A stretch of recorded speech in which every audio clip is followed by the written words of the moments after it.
This podcast is brought to you by learnmycraft.com. Now, we've all experienced the frustration of not having enough time to practice your art. So whether you're a total beginner or an experienced artist, Learn My Craft has got you covered. With easy-to-follow tutorials using coloured pencils and pan pastels, you can level up your animal art skills today in as little as 45 minutes. Make practice fun and easy again at learnmycraft.com.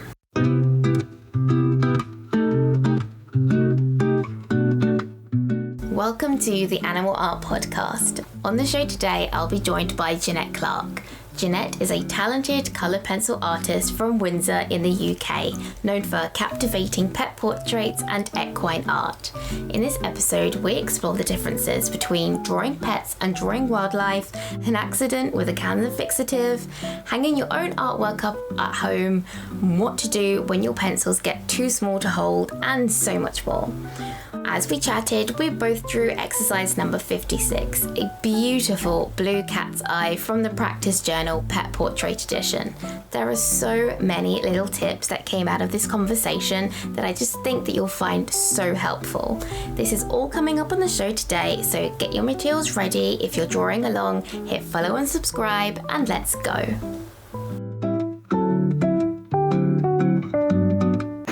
There we go. Okay. So I need to move this up a bit. So I've just literally, while I was waiting to connect, I've pre-drawn out the cat's eye. Fantastic. To save time. Yes. Yes. So I was saying, you asked me the question. I started about in 2017, just playing with just with some Prismacolor pencils. And then I started following you, and I thought, okay, we can try this. So I bought some Faber-Castell, just bought some, and I think I think I have the whole set, apart from Pablos and Derwents and everything. I use them all the time, and now I'm quite successful with my commissions. I'm now do quite a lot of horses at the moment, it seems, which I really enjoy doing. Yes. Yeah, you're very good it's great at the fun. horses. Yeah, it's great fun. I just find them quite interesting because they're really interesting face structure. It's a bit of a challenge to get it right. Because they have lots of veins and bones, and you sort of think, oh God, this is so difficult. But yeah, I really enjoy it because now I'm sort of semi-retired. I have a bit more time in my hands to do a lot more, and one commission seems to lead to another commission. So it's fantastic. That's how it goes when you're successful. Well, it's just finding the time, because I think sometimes I take too long on doing one. I don't know if you find that sometimes you can be doing one, you think, I'll just do a bit more to that. And you've got to learn to walk away. Yes. Sometimes it's so hard to leave it, especially when it's at a really good point and you think, okay, if I do more, I might spoil it. yeah, exactly. And it is quite difficult. I mean, this horse I'm doing at the moment, I did send a picture of what I thought she wanted, and she agreed with it. Yeah. And now she's changed her mind. That's the thing with working with people, isn't it? Yeah, so now I'm in the process of trying to, it's so difficult because I work on pastel mat board. I know you work on hot press, don't you? Yes, today I'm trying out pastel mat, so that's fun. It's really good, but if you make a mistake with doing your initial drawing, it's quite difficult to erase it totally. If you still slightly let's see. You still slightly see it. Yeah, it doesn't really come off properly, does it? No. So you get left, I've got left some blackberries and some bits of pumpkins. So I'm thinking, actually, I need to try and talk to her, see if she wants me to carry on with this or just cover them up with something. But the horse is looking so beautiful, though. He's coming on. But I think he's got his head down. He looks like he's floating. That's the problem. I think if he had his head up, it'd be easier not to do the plants. But I think it's worth at least trying to mock it up on the computer and seeing if she wants the grass in, or if she's happy with it, or maybe is there a chance you can even cut it to a smaller size and try and get rid of I can cut off a little bit, but then it'd be a very strange size to frame. It's A3 at the moment. I don't know if anyone else has experienced people changing their mind mid-flow, and you sort of think, oh, don't do this to me. But yeah, I mean, it can be quite tricky. She's a lady, and I'm not sort of like angry with her, but I'm just sort of thinking, I wish you'd let me know before I actually got before you started, mapping it out. Yeah, no, it's quite a tricky situation, isn't it? Well, like you said, Sema, it's a penalty of working with the people, isn't it, really? It's people do change their mind. Mm-hmm. And they're allowed to because they're paying the money, so... Well, she did say if you can't change it, no worries. But I'm thinking I've rubbed it out as much as I can now, which means I've got to draw it back in again. I'm thinking, oh, God. I guess if I were you, I would just continue with the actual horse itself, get that to a really nice finished stage, and then see what she thinks, because she might not mind if there's a bit of residue of pencil from a different design, because it's still part of the process. It's part of having a hand created piece of artwork. It doesn't have to be perfect. And if she's happy with it because she loves the horse, then that's fine. You don't need to add anything. I mean, I'll be happy not to add them, to be honest. Well, it'll be less work, I suppose. It's less work, But I would just concentrate on the horse first and then see what she thinks, because she might just be fine with a bit of pencil. That's the thing. A lot of customers they don't mind. They just want it because they love their pets so much. And I think you've got to get very close to see it, haven't you? That's the thing. And most only you would know as the artist. Because most people look at a piece of art, don't they? And you stand at least a couple of meters back, aren't you? You're not right on top of it. Yeah.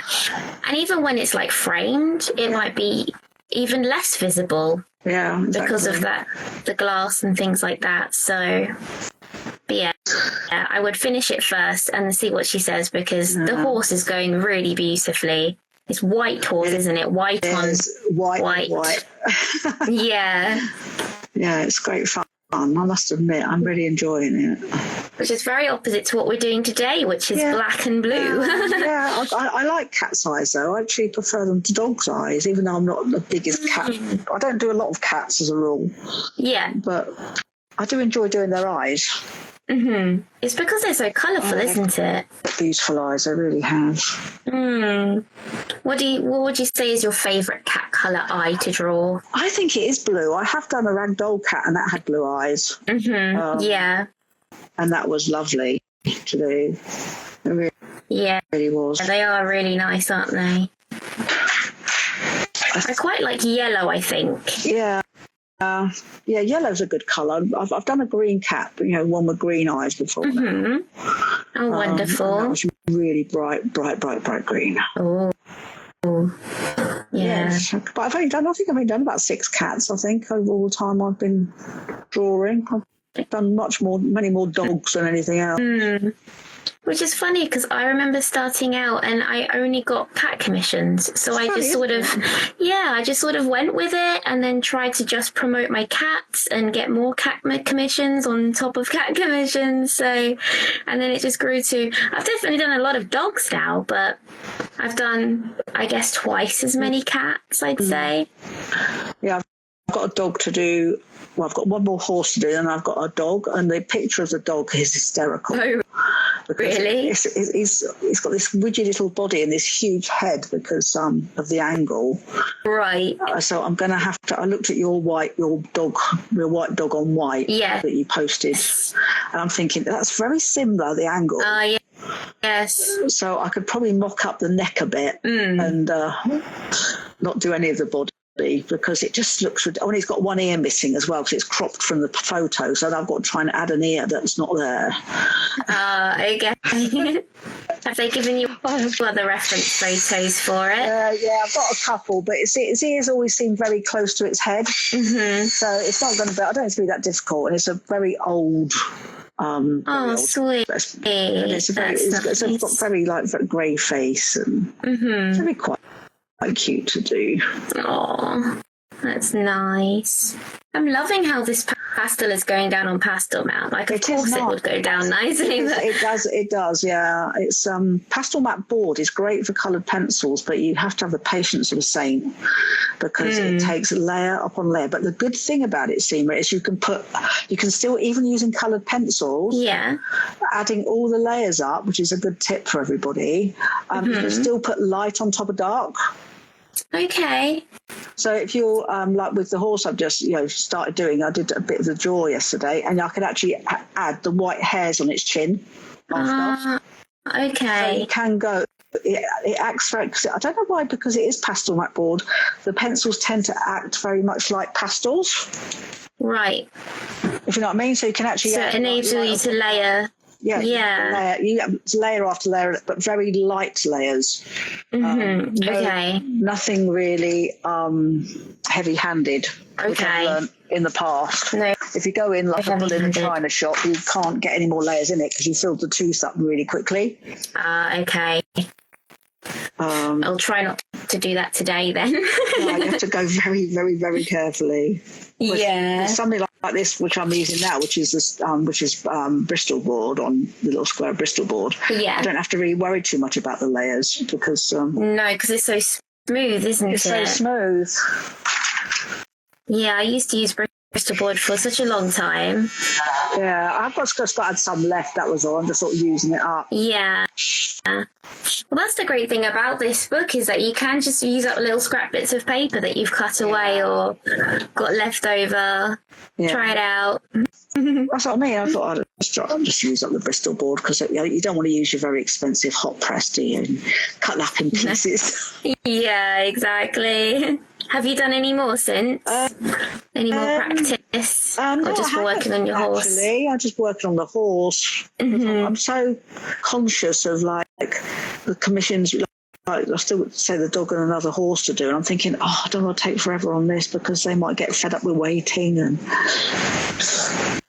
so I thought I'd just crack on with the horse, get the horse done. But I might do a little bit this evening because with this, at least you can sort of sit down in front of the TV and do it, can't you? Yeah, it's a very laid-back way of practicing, isn't it? Because it doesn't require, all your attention. No. And because it's just a little thing that no one is going to see unless you want them to, it's just very low pressure. Yeah, it's just like a little doodle, isn't it? That's what I call it. Yeah, little doodle, that's good.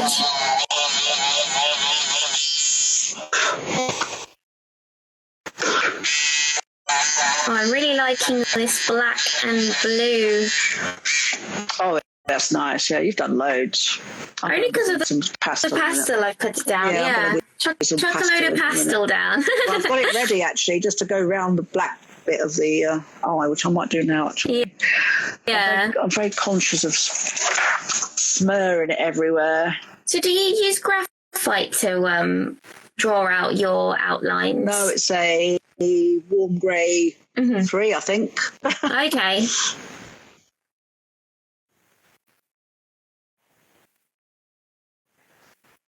Yeah, warm grey 3, because I thought, well, I find graphite sometimes is a bit even worse to try and erase, isn't it?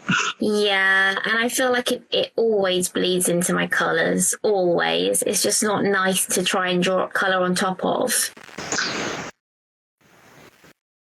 No, it's it can make a hell of a mess. Yeah. And I hate trying to erase outlines. It's just the worst. And how many times have you done that? And you've gone to draw it and you think, oh, God, look, I've got the bit of the graphite still there. And you go to rub it out and it's still there because you've coloured on top of it. Yeah. No, I stopped using graphite, I think, maybe nearly 5 years ago when I saw another artist using like a warm grey or a burnt sienna. And I thought, oh, that's such a fantastic idea. And then I don't have to erase things anymore. No, because it stays there, doesn't it? It just hides in with it.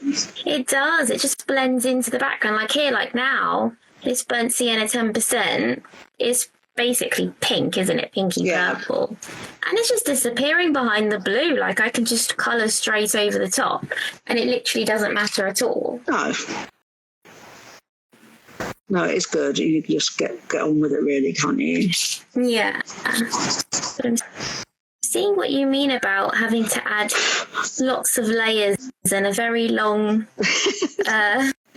ugly stage. But you can imagine doing that on an A3 horse. Oh my gosh, yeah. I'm glad I'm just practicing with it right now. It just has so much tooth. It's so rough. It's so rough, and you feel like it's eating your pencils, but it's not really. But a lot of people love using pastel matte paper, which is why I was just so curious, because I can see the beautiful effect it can have on portraits. When you've got enough layers on it. Yeah. Then another tip is don't go in with too much, get your block in your colours, etc. But don't start adding detail like hairs and stuff like that until you've got enough layers, because otherwise you end up doing it all again. Yeah, I'm finding that. It took me ages to get my head around it. Oh, it's quite interesting though. It's a different texture, because I just love super smooth paper, like really smooth. Yeah. I've always used that, but it's good to test out new things, isn't it? Well, I don't know. I just think it's such a good thing to try out. I was followed another artist for quite some time, and she only uses pastel matte board, and she uses drafting film. Oh, okay. Yeah, that's the next thing I'd like to try. Oh, God, awful. Do you hate it? I hate it. It's funny because with an absolute passion. I had a live with Pearl Deshallahan, I think. Yeah, you say her name. And she loves pastel matte and she loves drafting film. So it's funny how every artist is different. Drafting film is great because you can use the old craft knife on it quite a lot. Yeah, the slice tool. And you get every hair out. It's I don't know. If you don't get it dark enough, it won't take as many layers, and so you have to start drawing on the back of it. Oh, really? You're starting doing it almost in reverse, and it's a bit weird. And like drawing it twice? Yeah, almost. The two things I've done on drafting film, I've absolutely detested. You guess you'll have to get it in this book and try again. Yeah, we'll try. I've got lots of it. Do you? I tend to say, I'll buy some of that. Yeah. And buy it. I haven't bought any yet. What brand do you have? What's it called? Duralar, I think. Duralar. Okay. Which is fine, but I just can't get on with it. Well, that's fair enough. Do you ever use fixative on your drawings? I did until I had a terrible accident with it. Okay. It was towards the end of the can, and it spat. Oh. Yeah, so you know what happened next, don't you? Did you rub it? A big, round, wet blob of liquid on a white dog. No. And I had to do it again because The whole thing. Oh, man. Because it totally wrecked it. And you couldn't cover it up at all? Couldn't cover it up because it was white. It wouldn't go on top of it because it fixed what was underneath it. Yeah. And to be honest, I've not used it since. Was that on I'm terrified. pastel matte as well? That was on pastel matte. And I've not used I wonder if it's pastel matte. Yeah, because I love using fixative and I love layering on top of fixative as well. Like it layers really well. It's like adding another layer to your paper. Yeah. But so I wonder if it's just the pastel matte that doesn't let you do that. It just scared me, and I don't want to do that ever again. Fair enough. I understand. Especially if you had to do the whole thing again. That sounds horrible. We just wouldn't go. It just stayed there, and it was just, it was a terrible experience. Oh, dear. You poor thing. No, you sort of look at it and you feel like crying. You sort of think, oh, God, what's happened? So you're filling in that black nicely. Are you using just pastel and pencil? Pastel and pencil. I've just filled in some of the black, and then I've just gone over it. Mm-hmm.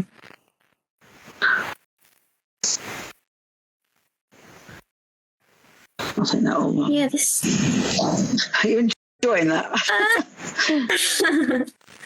I'm definitely doing it. I think everyone should try it. It's confusing, I think. I feel like because I'm so used to doing things very quickly now, and it being at a certain stage, you know, according to the time I've been working on it, it's very weird for it to still look so like blurry and, you know, undone. Do you know what I mean? Doesn't it? Yeah, so grainy. But I'm very interested to see how this is going to develop. Yeah, it'll be fine. Just patience. Patience. Do you normally practice in between commissions? Like I do. I try and draw every day. Do you? Oh, fantastic! Yeah, I try. Not what kind of things do you do? Well, to be honest, I've actually started doing some tulips. Oh, lovely! I don't usually do flowers, but botanical art is quite relaxing to do, isn't it? I mean, I know you've done a little bit, haven't you? Yeah, I've done a little bit. And it is very relaxing to do, I must admit. Because it's just so different, isn't it? Just a little image I nicked off a Pixabay or something. Mm-hmm. And I thought that'd be quite nice. So I don't know about, do you actually, I've asked this a lot of people that I've spoken to are artists. Mm. Have you got any of your work hung up in your house? No. I did that. You know, I have it in my studio. Exactly. I've got my big studio wall now, but before that, I didn't have any. Yeah. So I find that weird. You see, because I've only got one that I did a long time ago of my two dogs. I actually don't like it that much now because I think I've actually improved since then. But that's probably why artists see the faults in it rather than the beauty. And having art hung up, you're meant to enjoy it, aren't you? Yeah. And I think when it's your own, it's hard to enjoy it enough because you're the one that's did it, and all you see is sort of like the mistakes or how you want to make it better. I know. Because people say, "Oh, it doesn't really serve its purpose." Work in it, and I'll say, "Actually, no, it doesn't." Nothing. I don't want to ever see it again. No, right. I was glad to get rid. I did have one piece. I painted lily pads a couple of years ago. And I think it was one of my favourite paintings I've ever done. And I've done very few, so it doesn't have a lot of competition. But it's one of those paintings that just worked. Yeah. Like, it had a stage of ugliness. I hated it. I had no idea what to do with it. And then suddenly it worked. And I just loved it. And there was nothing I ever wanted to, like, touch on it again. Because I just thought it was brilliant. And that sold. That was my first ever painting that sold to someone I didn't know. Yeah. It's funny, isn't it? Yeah. So it was very sad to see it go. I really enjoyed that. So hopefully that will happen again one day. Yeah, I just have no inspiration to because I've got this huge lounge wall, and I keep thinking, one of these days I'll do something to go on that. And I think, but what? And why would I want to do that? Yeah, what would be good enough to have on your wall? Exactly. To stare at all the time. Now, I have lots of other, because my husband's an antique art collector, so we have a lot of beautiful antique art around, which is much nicer than my work anyway. This is it. I mean, there's always something, isn't there? Yeah. Pictures of your daughter, maybe, or, you know. Yeah. And that's another thing I'd like to do, you know, is just try and draw my grandson at some point. But that would be lovely. Human portraits definitely are quite a fun thing to do. I think children, because they've got no lines in their face, they'd be quite a challenge, wouldn't it? How do you think you'd approach it? God knows. I think, again, it'd be something. Imagine if you got it really wrong, how bad it would look. It's one of those things where I think if you just keep practicing, you will eventually develop a knack for doing it, especially in your style. Yeah. Just like pets. I've realised that I'm really good at drawing pets, and then I tried to draw a fox and it was really hard. And I don't know why it was so much different. Yeah. Because it's a fox. No, I drew a fox. Yeah. And I thought it was rubbish. Isn't it weird? They both have fur. Yeah, but mine looked absolute like pants. It was awful. I mean, the eyes were totally the wrong colour. The body just, I don't know, the colours were all wrong. Do you do much competitions or exhibitions or shows? I want like to. I'd love to. And I keep looking and I think I would really love to, but I think what I do, I can do quite well, but I have zero imagination. I need something to, I mean, we do copy, don't we? Because we copy photos, you know. So, you know, if I was trying for a competition, I wouldn't know, I would not have a clue what I was going to do.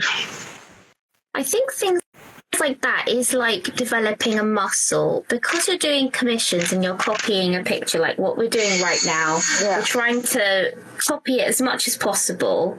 It sort of stops that sort of imagination side of your brain and creative side, because you can't be creative because you've got to get it right to the same as the photo for the customer. So I think again it's like developing that side of your creativity. So if you started to try and do that, like draw from your imagination or make something up, and then the more you practice that, the better you'll get at it. Maybe I'd like to, actually, because when I see some competition and I see the result and who's won, I always think, okay,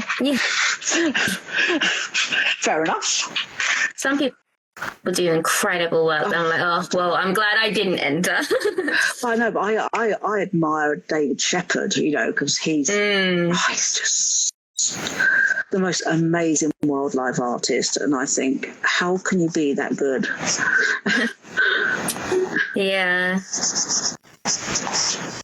Just years and years of practice. All it is practice.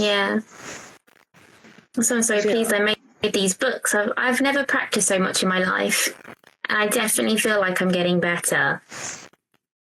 I think it is important to practice. I think it's one of the best things you can do is practice. I think it's just hard for people to find the time. Yeah, it is. Like, I know I definitely struggle with that, because I feel like, well, if I'm in my studio, I should be doing my work and I should be doing my next commission, not doing something random. That's how I feel, you see, because then I start thinking, I shouldn't be doing that. I've got, a million things I could be doing. But that's not the mindset that we should have. But then with this journal, because it only takes me about an hour to do a bit or to finish one or whatever I want to do with it, then it doesn't feel like it's robbing me too much of my time. No, it's fine. It's let's say it's not. It doesn't take too much of your time up, does it? Oh, yeah, it does go over. That's cool. I can put my brown over my black. I just told you, son. Yeah. Thank amazing, you. Isn't it? It's such a satisfying feeling. You can do that.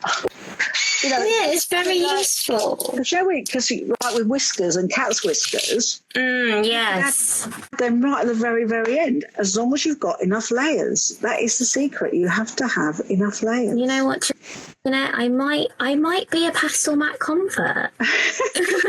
We have to keep in contact, Sema, and say, how are you getting on with your pastel? Yes. People very rarely understand my mindset. I say, oh God, I've got to do this and do that. Because why do you want to do that? Because I want to. It's something I need to do. Yeah.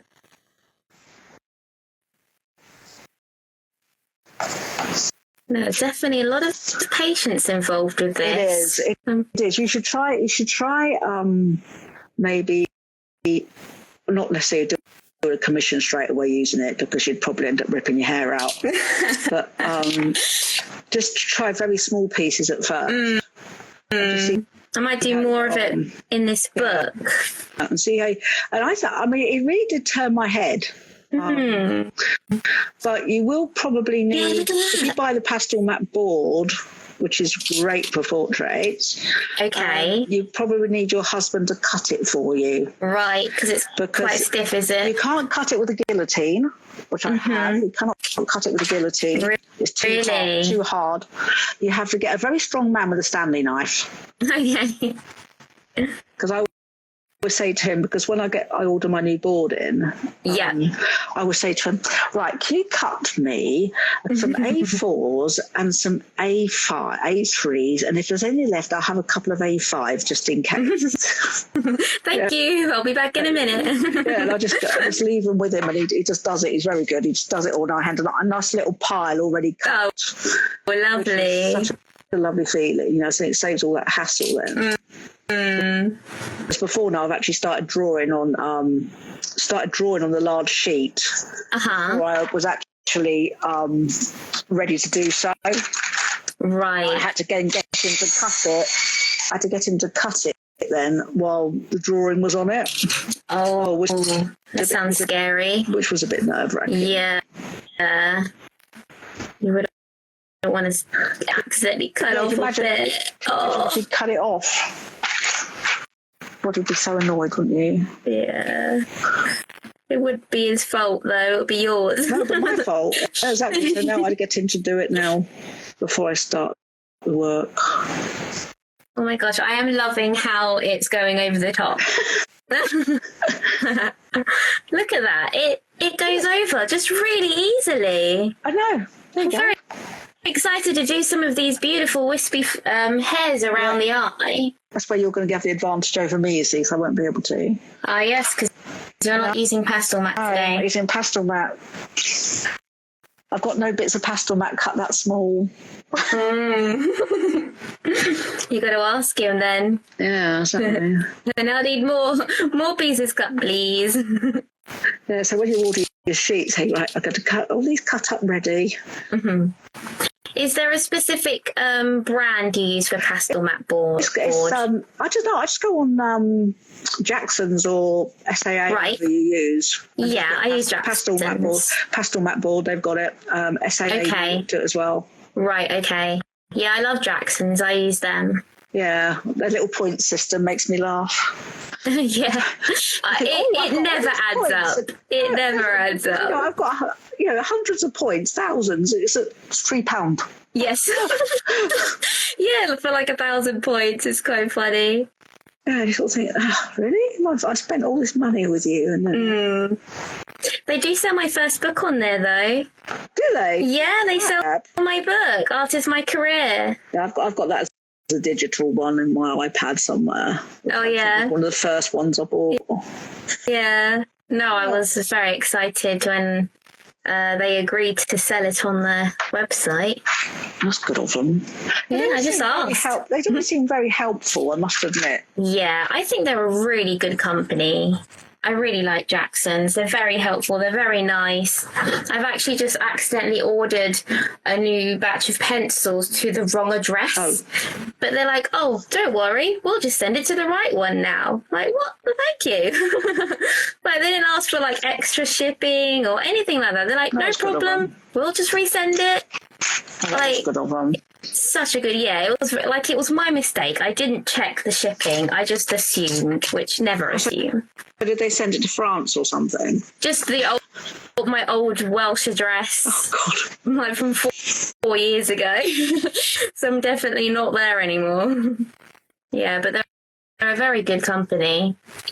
So what about did you say before your studio's in your son's room? Or it's in my loft extension. Loft extension. Oh, lovely. Great. Do you have big, Velux windows then? No, I've just got a huge window. Oh, nice. So I moved my desk according to The sun. According to the sun, yeah. I think I'm going to abandon my pencil. You see the size of this pencil? It's like this big. I forget a bigger one. It's getting on my nerves. Do you have those pencil extenders like this? Yeah, I do, but I have to say, get on my nerves. Oh, is that the one you pop it? Is that the one is that the Derwent one? Yeah. They're about 20 quid or something. No. I would never spend that much. Was there actually no? I got a pack of 2. Okay, which make are they? Yeah, they are Derwent. Okay, metal. I'll have to have a look. I did buy some. They didn't sort of fit. Yeah, so the luminance ones doesn't quite fit. You got to really ram it in there. Yeah. And then it sort of screws down a bit, not all the way, but it holds it enough to use it. Do you know what I mean? Yeah, I do. So it doesn't quite need to properly fit to be useful.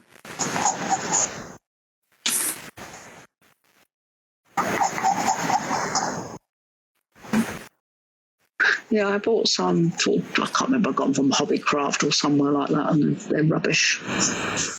Yeah, I just don't bother getting like non-good brand equipment anymore. No, it never lasts. It never really works, and I'd rather pay, a bit more for something that I know is actually going to work.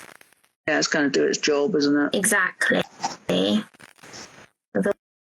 Otherwise, it's just more of an annoyance, isn't it? Fine, you saved a couple of pennies, but it's just gonna annoy you now for its short life. That isn't looking too bad. I love it. Tell me your process. What are you working on right now? Well, I've got just finishing the eye up now. See, this one is in my pastel mat because I can't get the white to work on top. Yes. You have to I do tricks like really having a very sharp luminance white pencil. Yeah. I'll keep this one. So a really, really sharp one, and then that will go over the top if you push quite hard. Yeah. Luminance is a very good brand, isn't it? Yeah. Really good. It's just such good quality. They are very good quality, and they go quite nicely over Faber-Castell, don't they? They don't. Yeah, and under. I normally use them as an under base. I use them both ways. I never used to. I think, I can't do that wrong way round. But no, it's fine. Doesn't matter. Yeah, there isn't really a wrong way around with the Caran d'Ache pencils, are there? Even the Pablos, they're a beautiful quality as well. Do you know what? I love Pablos.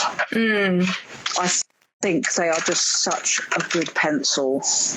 And the white in the Pablo with the pastel mat is the best white to use on top of the pastel mat. Is it now?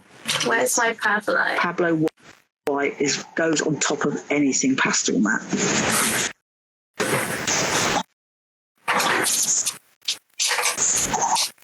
I don't think I have one right now. I have a very small one. Oh, actually, that's not much. I've got some. What is this? I've got an ash grey.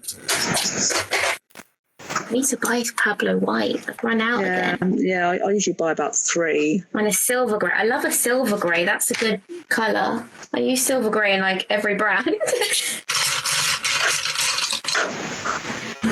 Yeah, let's try out some silver grey. Ooh, that's nice. Oh, that's very satisfying, I have to say. Very satisfying. This is like an advert for Pastel Back now. Oh, I can't believe it. Look how that colour goes down. I know. You just got to have the patience to get the layers in. That's the only thing I say. Don't. I know, because so many people say, I've tried it and it doesn't work. Because when I go to my art group sometime on a Thursday, and if we all sometimes do something different every time, we have used pastel mat. He says, but you can't get anything down on it. I said, well, you've just got to 20, 30 layers, you'll get there. 20, 30 layers. That's probably true. I rarely count layers. What do you count as a layer? I don't know. I think the idea of putting down a layer of pastel, pan pastel first will fill in a bit of tooth. Yeah. It's yeah, it's interesting. It's interesting stuff to use. I know that. It definitely is.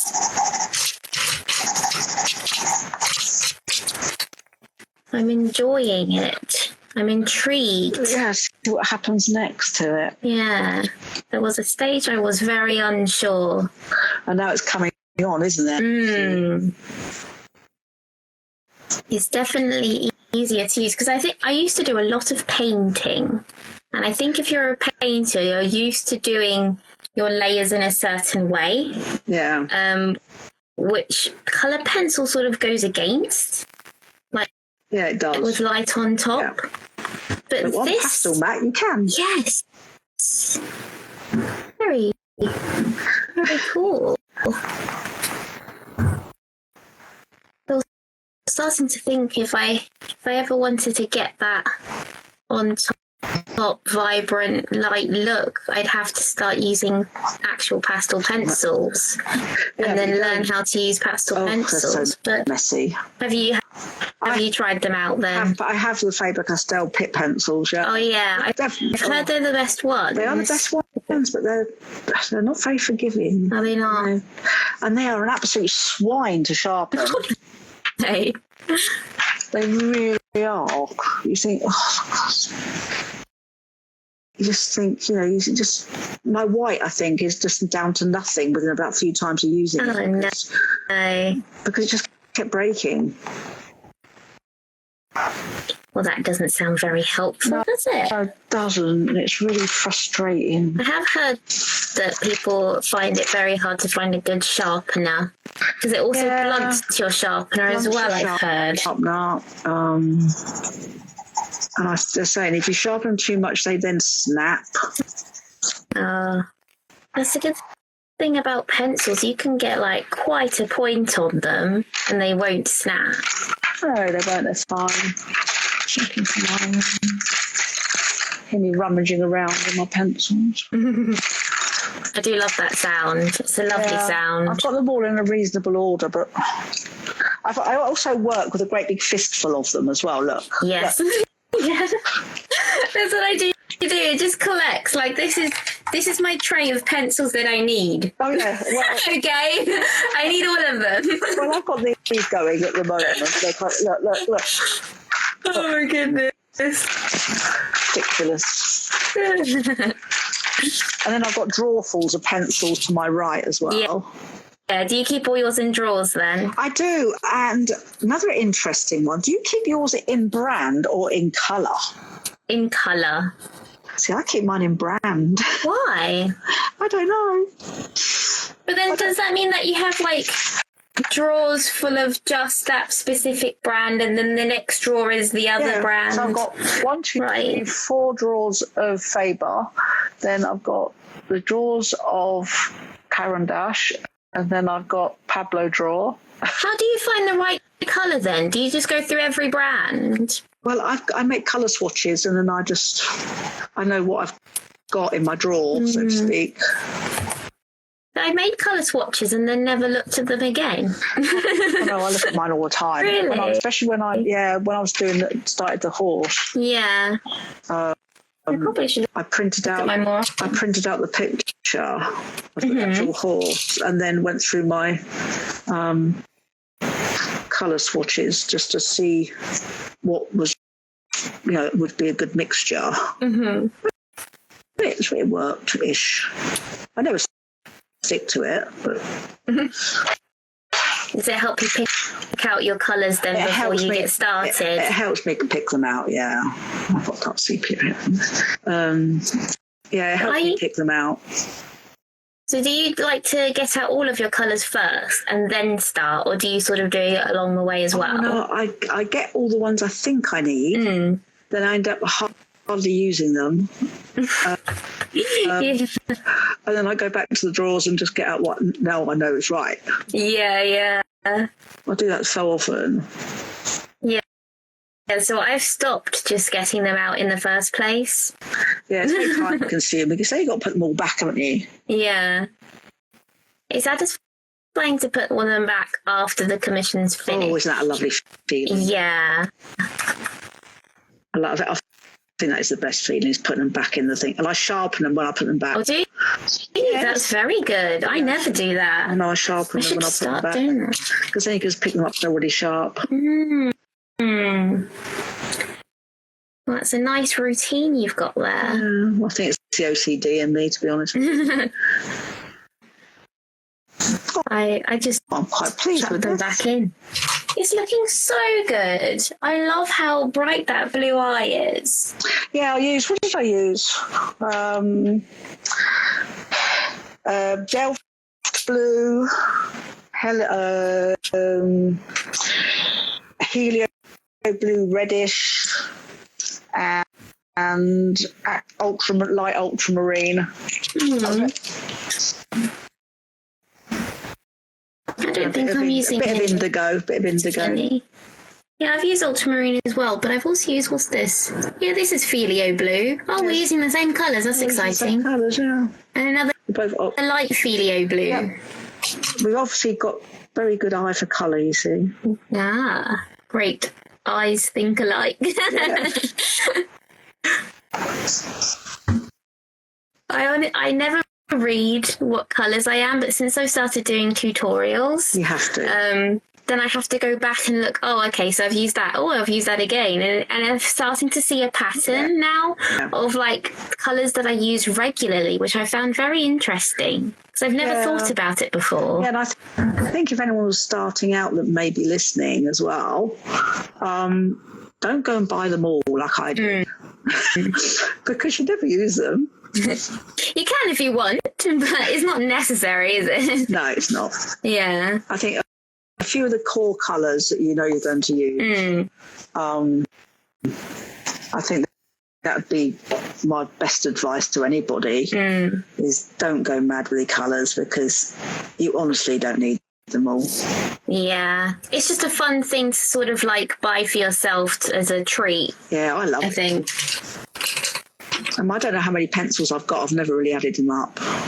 No, neither have I. But I've bought the full set of every brand. Me.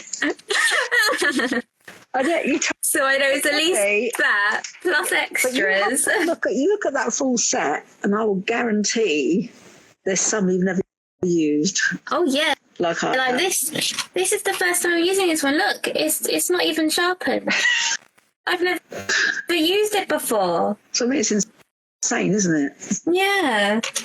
So that's a great thing again about this book. I'm using colours I've never used before in 8 years of drawing. It's just so exciting.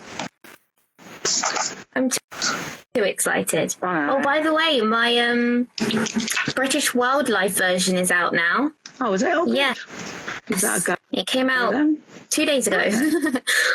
I just think this is like a really good way of practicing, but also it's a very nice colouring book, isn't it? Yes, it's a grown-up colouring book. It is. And actually, again, if you're only just starting out, you're going to learn a lot from it. And I would definitely recommend it to anybody because I think anyone's interested in dabbling with coloured pencils. I think it's or pastels. Such a good thing for them to do. Yeah, and because I do find that it's quite flexible because you can cut and stick or even just use the picture itself. You can still have, those mini canvases that you can buy. Yeah.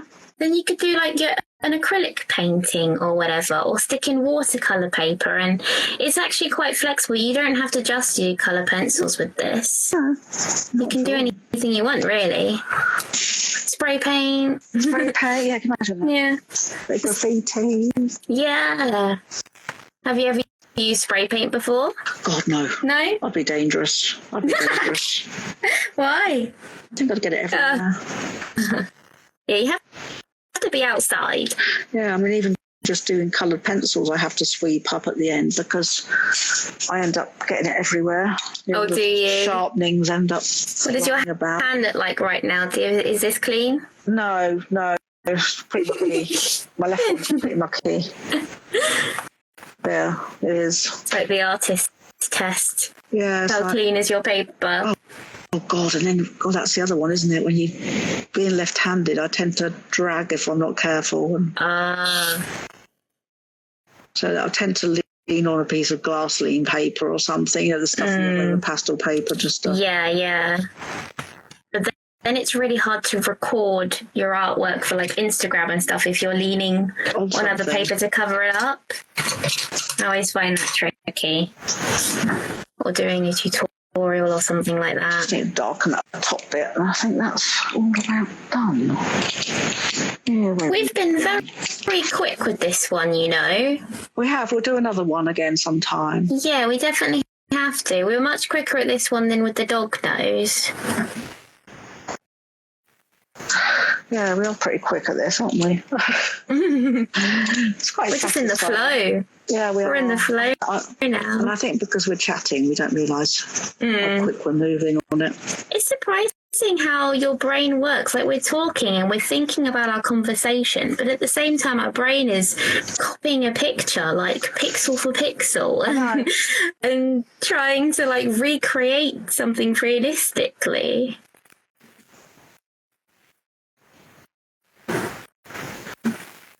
I just think it's really good fun. I definitely feel it when I don't draw for like a few days. I feel like this thing in me that like, I'm getting a bit stressed, I need to draw, like I'm craving it. And I think as well, it's if you don't practice as much as you possibly can, it's lose it. You know, you will lose it if you don't use it. You know, you have to. It's the same with everything, though, isn't it? Yeah.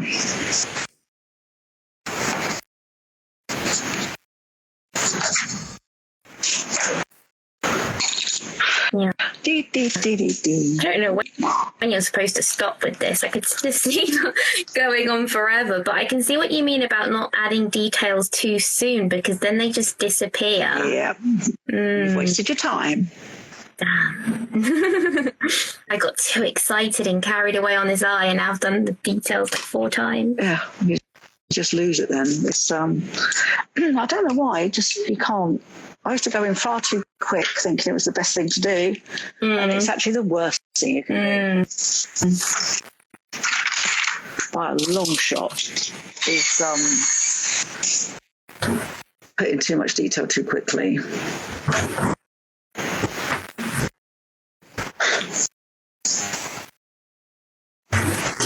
I am quite satisfied with how this is. Did you freehand yours? Mine?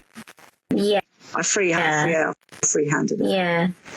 Do you freehand any of your commissions? No. I think it would add too much stress. It does add a lot of stress and time as well, doesn't it? I mean, if I I used to freehand them all.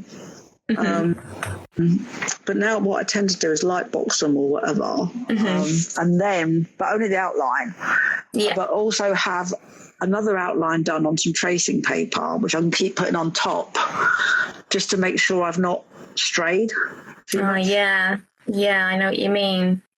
Because you can stray. I mean, I used to think, I can't possibly light box it or do it like. That's cheating. It's not. It's not. It's a tool, isn't it? It's not cheating. And if anyone said to me, "Oh, but you're not drawing it," I'll say, "Well, I'll tell you what. Then I'll do you an outline. I'll do you an outline, and you try." Because it isn't as easy as it looks. Yeah. Just because you've got an outline doesn't mean, that's the finished thing. It's just the start. Exactly. Then the real work begins, And also, I don't even trust that drawing, though. I still remeasure all the time using a what is it called? A divider. Yes. I've got a Derwent one of these. I use this quite a lot to make sure it's exactly the right distance from the nose to the eyes and stuff like that. Just because I don't trust myself, just in case it is totally wrong. So yeah, I wouldn't ever. Because you've only got to do a line in the wrong place, haven't you? And you think you've got it right and you've actually made a right pig's ear of it. Because it could really change dramatically the whole portrait, couldn't it? Well, exactly. I mean, especially, you know, with eyes and that, you know, that eye is what that person knows is their cat's eye, their dog's eye, their horse's eye. You get that wrong. Yeah. And they're then going to, you know, well, that doesn't look much like my dog. They'll know. Yeah, they will. But no, it's very, I do like freehanding, but I wouldn't do it on a commission, and I'd admire anybody that can or have got the time to do so. But I don't think I have. Oh, we're coming up on time now. Right, I'm going to call that done. Yeah, I think mine is done too. Look, we both did it. We both successfully completed. Yeah. And just look at the dirt down. Look at the mess down here. Where I've smudged all that pastel. But yeah, I mean, it does make a difference to be able to put a layer of pastel where you've got a block of colour like that. Yeah, I think I might have to, you know, that paper stuff that you put over pastel. Yeah, just to stop it bleeding. Right. Yeah, I've got some of this stuff. Yeah, I've got some of that. What have I got? Yeah, I've got some. Yeah. I've got some. Cut it out on top, otherwise it's going to mess up the rest of my book. Yeah. Otherwise it's going to smudge over, isn't it? Yeah. We'll do that. Great. Yeah. Great stuff. Well, thank you so much for joining me. The time has gone so fast again. I know, it does. But it's such a lovely chat with you. Yeah, we'll do it again. And everybody else sometime. Definitely. And everybody else listening, if you'd like to get your hands on this book, it's available on Amazon and it's also available on learnmycraft.com if Amazon doesn't ship to your country. And there's also a PDF printable on there, so you can print it off on your own paper. You don't have to necessarily use the paper in the book. So thank you so much, Jeanette. I look forward to our next session. Bye-bye. Bye. Bye.